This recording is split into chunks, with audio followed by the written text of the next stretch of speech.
Let us embrace digitalization as the great equalizer of our time. Africa is not waiting for technology to arrive. It is inventing its own. From Kigali through Nairobi to Lagos, digital entrepreneurs are reshaping finance, agriculture, and education. A case of M-Pesa from Kenya is such. Europe brings regulatory experience, infrastructure, and ethics. Africa brings creativity, youth, and markets together.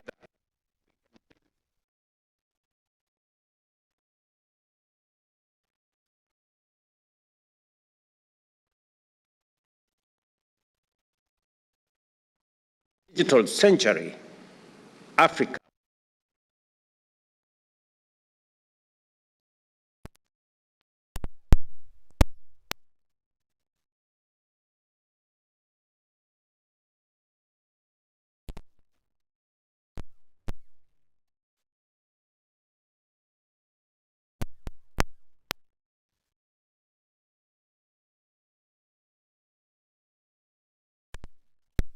Their people relies on taxpayers making their fair contribution to pay for the delivery of quality public goods and services, which are essential for meeting the human rights obligations of states. Addressing these problems, including the implementation of asset return and recovery based on existing mechanisms, requires to be strengthened further. We look forward to an intergovernmental platform within the United Nations to address the problem as envisioned by the need to promote inclusive and effective international tax cooperation at that level. The implementation of the United Nations Agenda 2030 for Sustainable Development and the African Union's Agenda 2063 hinges on Africa's ability to mobilize sufficient and timely financial resources. The recently released Africa Economic Outlook 2024 by the Africa Development Bank estimates that the continent needs close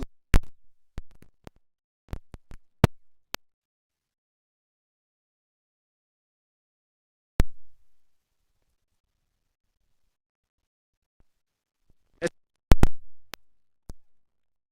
achieving that objective. Domestic resource mobilization is a secure source of finance.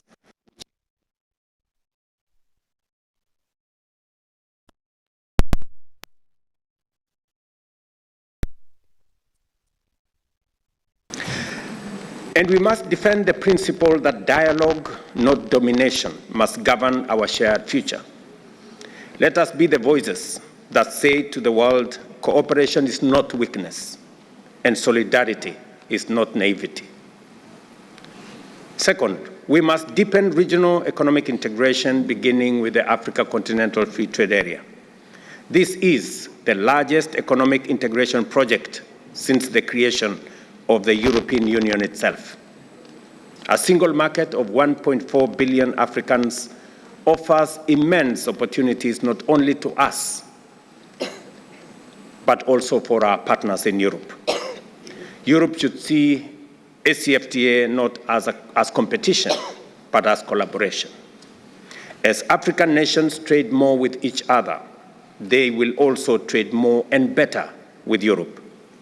We welcome European investments that add value on African soil, that build industries, not dependencies. Let us move away from the extractive engagement and exploitative engagements to productive partnerships, from exporting raw materials to exporting innovation and products. We must reimagine migration as a bridge of dignity.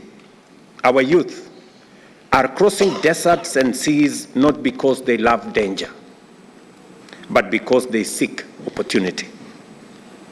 The challenge is not migration itself, it is despair. Let us create legal pathways for skilled and unskilled labor alike. Let us recognize qualifications across borders, establish circular migration frameworks, and protect the rights of migrants wherever they go. A nurse from Ghana working in London a Kenyan software engineer in Lisbon. These are not stories of loss. They are threads of shared prosperity.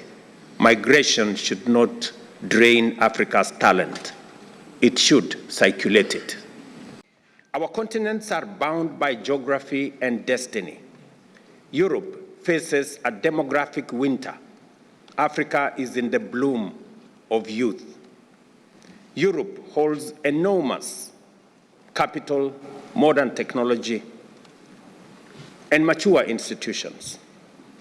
Africa, on the other hand, holds immense natural resources, relentless youth energy, and a large and growing market. Each has what the other needs. Together, we are not two continents facing each other. We are two halves of a single horizon. So let this summit in Luanda be remembered not for prevarication, but for decisions. First, let us show up multilateralism. We are entering an era where great powers are once again drawing lines across the world.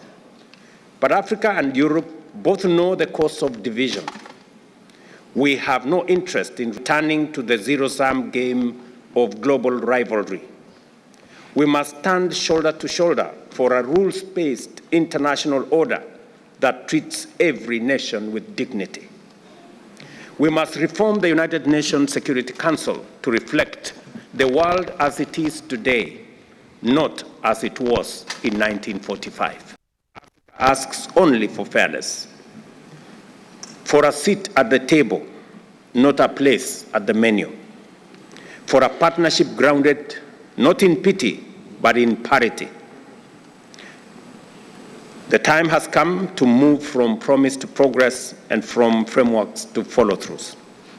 Let Luanda mark a turning point where we stand together for multilateralism, where we advance regional integration, where we act on climate, where migration becomes opportunity, and where digitalization becomes inclusion, and where equality becomes the foundation of our future.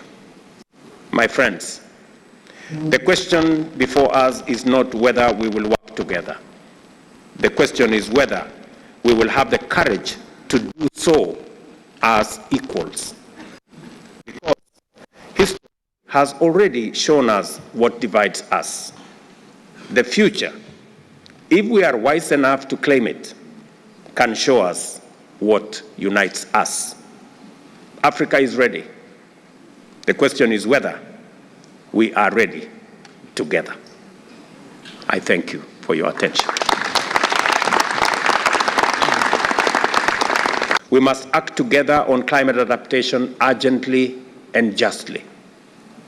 Africa contributes less than 4% of global emissions, yet we pay the highest price. Let us make climate finance accessible, predictable, and fair. A part of Africa's climate resilience is not a gift. It is an investment in both Africa's and Europe's own security and an investment in humanity's survival.